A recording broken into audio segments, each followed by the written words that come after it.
séquence interview, retour à l'actualité de la primaire à gauche avec notre invité donc Thomas Clé, qui est président de la Haute Autorité des primaires citoyennes de la gauche. Ludovic Piétenu. Bonjour Antoine et bonjour Thomas Clé. Bonjour. Vous êtes professeur de droit, ancien doyen de la faculté de droit et de sciences politiques de l'Université de Versailles. Vous êtes l'un des meilleurs spécialistes de l'arbitrage, du droit de l'arbitrage en France, dit-on.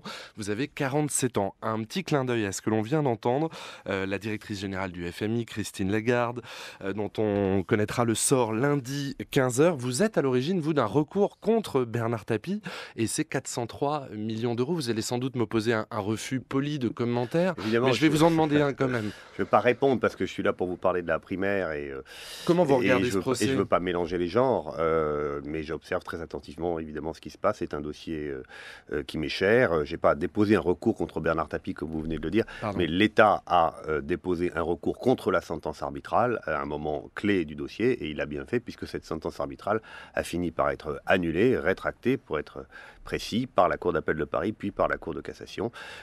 Cet arbitrage est définitivement aboli, ce qui montre bien qu'il n'aurait peut-être pas dû être intenté, mais je ne veux pas aller au-delà. D'accord, je ne vous ferai pas commenter le sanglot étouffé de Christine Je Lagarde ce matin, sur ce sujet, qui parle de 5 années d'épreuves. On en parlera dans nos journaux. Merci. Thomas Clé, vous, sur la primaire, donc ce qui nous concerne aujourd'hui, vous avez été choisi par le premier secrétaire du Parti socialiste, Jean-Christophe Cambadélis, pour organiser de façon, je cite, loyale, impartiale et transparente cette primaire citoyenne de la gauche des 22 et 29 janvier. Résumons la situation. 9 personnes, dont une seule femme, ont fait acte de candidature. Le dépôt des parrainages est clos depuis hier soir. Ce sera vous qui révélerez demain, midi 45, les candidats retenus. Comment vous allez procéder d'ici là ? Alors, il n'y a pas que 9 personnes qui ont déposé des candidatures. Il y a eu beaucoup plus de candidatures. Mais disons qu'après un premier examen des candidatures, nous avons retenu hier qu'il y avait 9 candidatures qu'on pouvait qualifier de raisonnables. Combien y avait-il de candidats ? Il y en avait beaucoup plus. Je livrerai les chiffres, notamment demain lors de la conférence de presse. Tout le monde veut être président de la République. Il y a beaucoup de gens qui s'estiment en capacité d'être président de la République. Des demandes plus ou moins sincères, plus ou moins farfelues, mais qu'il faut savoir entendre, écouter et surtout... Donc comment vous allez faire le tri dans ces 9 que vous avez présélectionnés ? C'est très simple. Heureusement, il n'y a pas d'appréciation en opportunité. Ce n'est pas à la haute autorité de dire oui, lui il est bien ou lui il n'est pas bien.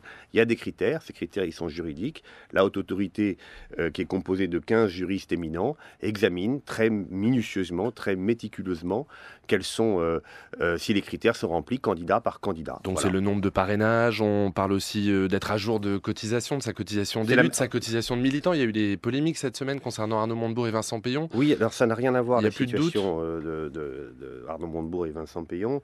La polémique qui a été lancée au sujet des cotisations que Arnaud Montebourg aurait dû au groupe parlementaire qu'il a d'ailleurs quitté en 2012 était une polémique absolument farfelue. D'ailleurs, je ne comprends pas qu'elle ait eu un tel écho et un tel impact. Les journalistes qui ont lancé cette polémique n'ont pas pris la peine de la recouper avec On dit que ça a pu être lancé par des adversaires aussi. Hein. En tout cas, il y a un organe de presse qui l'a diffusé. Bon, donc il y a une journaliste qui l'a signé. Payon, alors.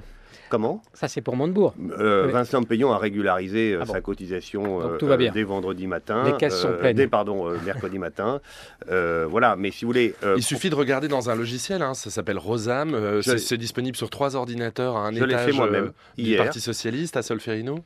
J'ai consacré une partie de ma journée hier à vérifier si non seulement les candidats étaient à jour de cotisation, mais si surtout les parrains, parce que vous me disiez il y a des parrains et puis il y a des questions de cotisation. En réalité, non, c'est la même question.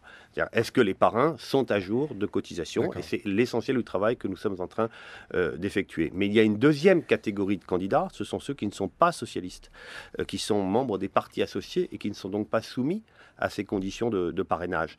Et pour eux aussi, il y a des conditions juridiques de participation à la primaire. Et à ce jour, vous savez qu'il y a 3 partis qui poussent à la porte de la primaire, c'est-à-dire Nouvelle Donne, le MRC traditionnel, et puis le mouvement des progressistes qui est incarné par Robert Rue.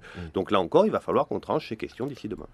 Sur le fond, Thomas Clé, on a déjà dit beaucoup de choses sur cette primaire citoyenne à gauche, notamment qu'elle risque fort d'être un échec. On a entendu ce cœur des oiseaux de mauvais augure. Oui, c'est ça, vous avez raison de le présenter comme ça, parce que moi, ça finit par m'irriter. Combien de votants pour que ce soit un succès? Attendez, je vais vous répondre. Mais d'abord, sur l'ambiance générale qui consiste à dire ça va pas marcher, ça va pas marcher, ça va pas marcher. Et pourquoi ça marcherait pas? Jusqu'à présent, les expériences des primaires précédentes ont toutes marché, y compris celle de 2011, qui partait avec encore plus d'oiseaux de mauvais augure, et un certain nombre de ceux qui, en 2011, considéraient que c'était uniquement un instrument à constituer des fichiers, par exemple, se sont immédiatement présentés à la primaire de la droite quand elle a été ouverte. Bon. Donc moi, je fais partie de ceux qui sont optimistes, qui considèrent que cette primaire, elle va être exaltante, intéressante, qu'on a des personnalités politiques de premier plan, des anciens ministres, un ancien Premier ministre, un actuel vice-président de l'Assemblée nationale. Donc il n'y a pas de raison que cette primaire se passe pas bien. Alors pour répondre à votre question, parce qu'il n'y a pas de raison que je n'y réponde pas, on n'a pas de chiffres actuellement d'objectifs, mais il est évident qu'on est sur un étiage assez important malgré tout. Voilà, on a un point d'équilibre qui est à 1,7 million. Ouais, 1,7 million. Un point d'équilibre financier. Voilà. Et les instituts de sondage font leur sondage, qu'on peut critiquer, discuter, mais qui évalue à 2 fois moins que la primaire de la droite pour l'instant, entre 4 et 6% du corps électoral, ce qui ferait 2 millions. 2 millions de votants, c'est pas négligeable. Hein. Voilà, donc on verra effectivement. Je signale juste, oui. Antoine, pour nos auditeurs, le site franceculture.fr, on trouve en page d'accueil les heures et les malheurs du vote socialiste depuis 1971. C'est en carte, en graphique, en texte. Et puis aussi les avis des auditeurs et des internautes sur l'état de la gauche. C'était le hashtag je vote pour la gauche en avril pour ne pas avoir à faire le choix entre la peste et le choléra. C'est notamment un des témoignages de nos auditeurs internautes.